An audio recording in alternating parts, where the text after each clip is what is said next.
mau berobat, sebulan sekali berobatnya, nggak aktif Pak. Rumah kebanjiran ini Pak. Bisa BPJS yang PBI itu bisa seperti biasa lagi gitu. Soalnya kalau saya harus bayar mandiri, kata saya buat sehari-hari aja kadang-kadang susah gitu. Alokasi nggak berubah ya, ini yang penting dipahami itu alokasi tidak berubah, hanya dialihkan kepada mereka yang lebih memenuhi kriteria. Negara tidak boleh menghapus hak jaminan kesehatan sekelompok penerima manfaat atau kelompok rentan secara tiba-tiba hanya karena persoalan data dan juga prosedur birokrasi yang tidak transparan.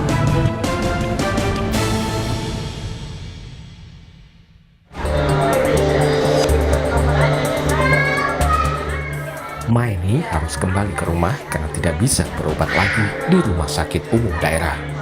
Warga Indramayu peserta BPJS penerima bantuan iuran atau PBI ini tidak mendapat layanan kesehatan karena kepesertaan BPJS PBI miliknya dinyatakan telah nonaktif. Maeni pun akhirnya hanya bisa menunggu BPJS PBI miliknya diaktifkan kembali agar bisa berobat gratis lagi. Pas sekarang mau berobat, sebulan sekali berobatnya, nggak aktif Pak. Rumah kebanjiran ini Pak.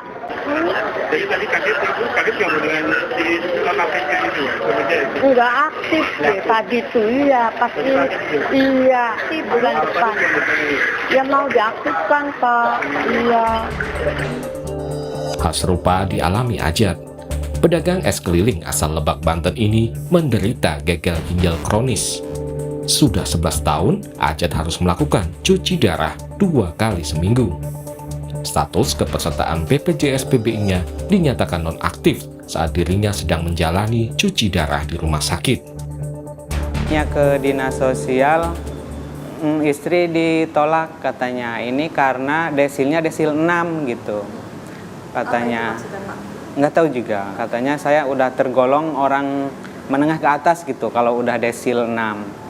Gitu. Jadi katanya kalau mau aktif lagi harus keadaannya lagi dirawat katanya gitu. Bisa BPJS yang PBI itu bisa seperti biasa lagi gitu. Soalnya kalau saya harus bayar mandiri, kata saya buat sehari-hari aja kadang-kadang susah gitu. Pemerintah menjanjikan peserta BPJS PBI yang telah dinonaktifkan bisa melakukan reaktivasi kepesertaan mereka untuk mendapatkan layanan kesehatan gratis. Warga beramai-ramai mendatangi kantor dinas sosial setempat untuk melakukan reaktivasi kepesertaan BPJS PBI. Salah satu warga mengaku rela tidak mendapat bantuan sosial lain demi mendapatkan bantuan pelayanan kesehatan. Kan baru minggu kemarin saya baru selesai operasi toh, plus kita pas mau kontrol kembali tidak aktif, makanya saya ke BPJS tanya, nanti dari BPJS suruh datang ke dinas sosial, padahal sampai sini katanya mereka bilang tidak bisa lagi. Jadi alasannya apa Bu dari sini? Alasannya pokoknya nanti mereka mengutamakan yang emergency, maksudnya yang berobat rawat jalan, yang lagi berobat lah. Maka juga maksudnya kalau boleh kalau saya pribadi, maksudnya saya biar saya tidak dapat bantuan, yang penting saya punya kartu kes atau BPJS diaktifkan. Pemerintah telah menonaktifkan 13,5 juta peserta BPJS Kesehatan PBI. Menteri Sosial Saifullah Yusuf menyatakan kebijakan ini dilakukan karena ada pemutakhiran data kesejahteraan sosial agar penyaluran bantuan tepat sasaran. Berdasarkan DTSEN masih ada penduduk desil 1 dan 5 yang belum menerima PBIJK. Sementara sebagian desil 6 sampai 10 masih tercatat sebagai penerima. Desil 1 sampai 5 yang belum menerima PBI cukup besar, yaitu sebesar 54 juta jiwa lebih. Sementara desil 10, desil 6 sampai 10 dan non desil, nanti mohon ini BPS bisa menjelaskan lebih rinci, mencapai 15 juta lebih. Yang lebih mampu terlindungi, yang lebih rentan justru menunggu. Ini adalah data yang kita peroleh pada tahun 2025. Mensos menegaskan, penonaktifan 13,5 juta peserta BPJS PBI bukan untuk mengurangi subsidi BPJS Kesehatan, melainkan sebagai upaya realokasi kepada warga yang lebih miskin dan rentan. Alokasi nggak berubah ya, ini yang penting dipahami, itu alokasi tidak berubah, hanya dialihkan kepada mereka yang lebih memenuhi kriteria. Yang kedua, di samping itu APBD daerah, kabupaten kota maupun provinsi juga memberikan dukungan untuk PBI ini dalam bentuk bantuan daerah. Ya. Jadi sebagian yang dinonaktifkan itu di cover oleh daerah bagi yang daerahnya sudah UHC, Universal Health Coverage. Ya. Juga ada yang beralih ke mandiri. Jadi di sini juga ada yang beralih ke mandiri.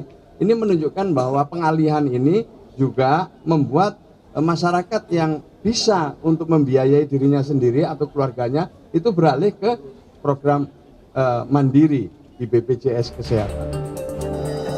Pemerintah menegaskan bahwa rumah sakit tidak boleh menolak atau tidak melayani peserta BPJS PBI yang kepesertaannya dinonaktifkan.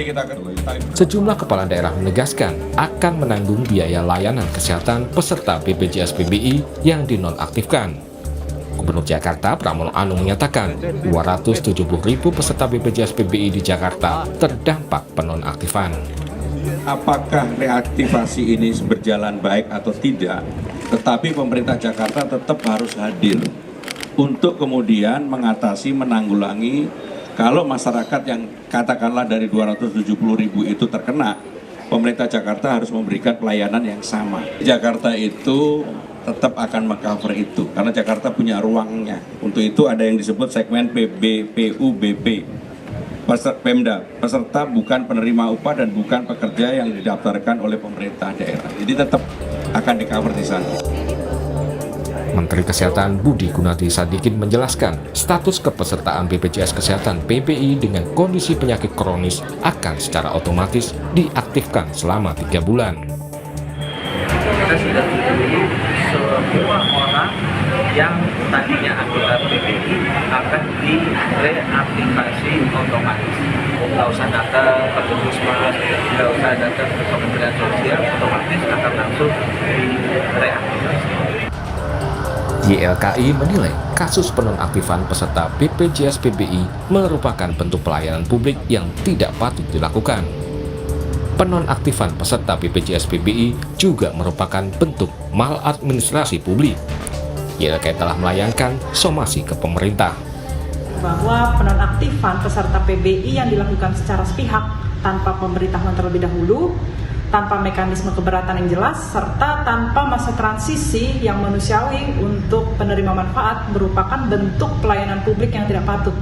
Negara tidak boleh menghapus hak jaminan kesehatan sekelompok penerima manfaat atau kelompok rentan secara tiba-tiba hanya karena persoalan data dan juga prosedur birokrasi yang tidak transparan. Nah, YLKI juga menilai bahwa PBI ini, penonaktifan PBI ini berpotensi kuat sebagai bentuk maladministrasi publik karena mengabaikan hak konsumen atas informasi dan juga ini sebagai pelanggaran kewajiban negara dalam menyediakan pelayanan kesehatan yang memadai. Dengan hal ini, YLKI telah melayangkan surat somasi kepada Kementerian Sosial. Sementara anggota Komisi 9 DPR RI, Edi Wuryanto, mengingatkan soal solusi jangka panjang dari kasus peserta BPJS PBI ini. Pemerintah harus segera memperbaiki data kesejahteraan masyarakat.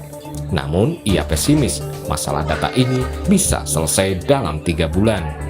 Berarti kan datanya ini tidak tepat sasaran dan itu efeknya adalah orang miskin yang nggak memperoleh pembiayaan, sementara konstitusi kita sudah jelas, setiap penduduk harus memperoleh akses layanan kesehatan, setiap penduduk wajib menjadi peserta BPJS, dan orang miskin ditanggung oleh negara. Jadi ini persoalan orang miskin, maka kalau mau ada solusi jangka panjang, Badan Pusat Statistik, Kemensos, Kementerian Dalam Negeri, pemerintah daerah, bupati wali kota, termasuk dinas sosial, lurah, camat, ini harus betul-betul memperoleh data dan waktunya hanya 3 bulan. Saya pesimis dengan 3 bulan itu karena pengalaman selama ini persoalan data ini nggak selalu diselesaikan dengan baik. Oleh karena itu Kemensos terutama BPS, Kemendagri harus bekerja keras. Banyak pihak berharap dengan pembaharuan data, bantuan sosial khususnya BPJS PBI bisa tepat sasaran untuk melindungi masyarakat miskin dari beban biaya kesehatan. Tim Liputan, Kompas TV.